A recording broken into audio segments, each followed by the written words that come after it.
dali na may lahat. Pareho ka tagdoong down. O yun mo? Ay! Ha? Ang palaya ha? Bitterness. Lights on. Ayan. Since lights on. Lights Ayan. on. Okay. Para makita ang kagwapa. Lights on, please. Actually, Judy, pugos na dyan ako si Mamayla nga mo sayo. Kaya kami tanda manayo ganina. Appreciation proudly presents. This certificate of appreciation is presented to Miss Myla Micaros in appreciation for your hard work, dedication, and devotion to our batch, Abellana National School Grade Batch 87. Thank you for your meritorious service given March 24, 2012, Cebu Parkland International Hotel. Congratulations, ma'am. Ayan, lahat po ng organizers pwede po pumunta. Together with Ma'am Lacey and the other guests. Okay, I would like to call Ayan. Ma'am Lacey, please pop for our Victoria. Okay, I'd like to call all the working committee for the trade batch 87. This reunion would not have been possible without the effort of these people. Sir Alan, nakalimutan mo. Yeah, I included it. Join ka. Ayan.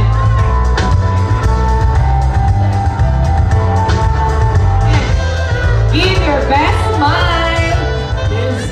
Nanette Iratagucha Ramas for us for her privileged speech. A big round of applause for this lady. Sa dili pa na ko sugdan, magpasalamat ko ni Miss Myla Micaros ug sa iyang team sa pag-invite namo dinhing gabihuna. Manginaot ko nga kamutanan na enjoy. Akong gihangyo ang akong working committee. Una ni Miss Myla Micaros, pag-go diri sa Tubangan.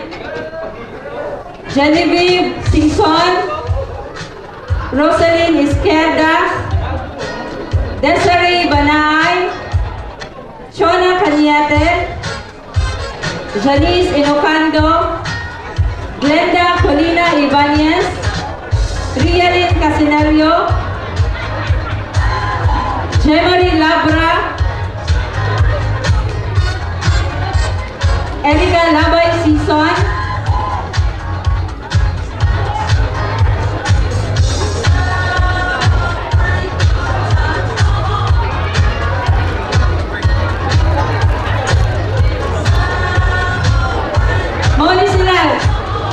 batchmate, mauni sila ang working committee. Actually, 17 may kabuok. Ang uban, wala na da sa ilang schedule sa pag-attend sa inyong reunion. Pero, gipaabot nila ang ilang pahalipay ninyong tanan nga nagkapundok mo din karong gabi una.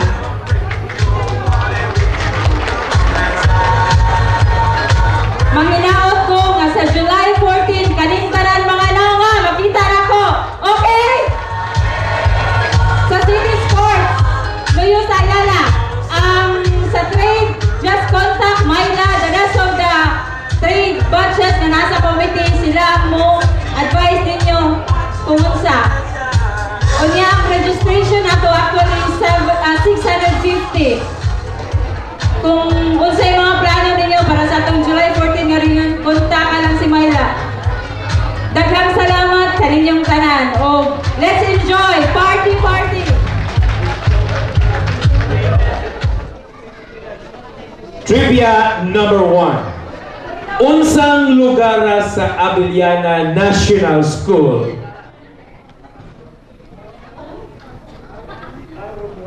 ang paboritong tambayan kay landong nya hangin o nya di dayon makitaan kalayo ra? Ibabaw sa grandstand.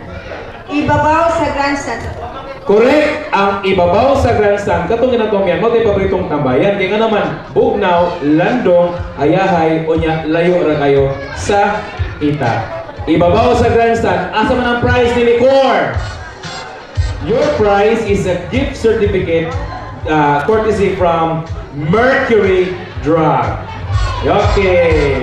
Unsang lugar sa Abellana nga maoy himuong arena sa mga batang ating ito magparis-paris lima magkatagatag ilawom sa init kayong adlaw mag-ihap og 1, 2, 3, 4 patay tubos 1 unsang lugar sa Bilyana ana to makita ang mga tata ang mga tao ang mga bata nga magduwa og takyan sa napita pre Sa oval.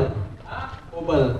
sa ground or sa oval tagay ni premyo class advisor in 4th year dagan okay. Katong dagma ni Silo choreography to kamama to Gitoyo to, gitoyo. Di mo kamawa to.